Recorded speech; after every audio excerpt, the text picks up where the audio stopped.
alam lichi ni ne mangmun kahe manalam che kog lo pupe bong nang le a hop pet lo te bong nang le a hop pet lo te nang chong hom ji lo ti nang pan kai ke bong nang le a hop pet lo te nang chong hom ji lo ti nang pan kai ke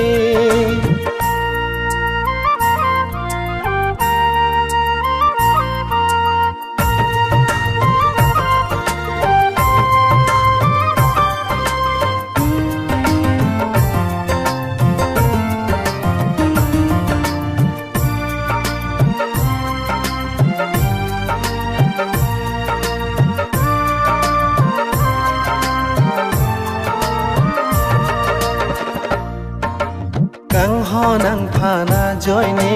pran mui le nang jita me sing ka rong pen chi pi de ji ne nang le nang ji pulo te sining pen ta chik lo long so vai dan ji ne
pena ka prega phanja di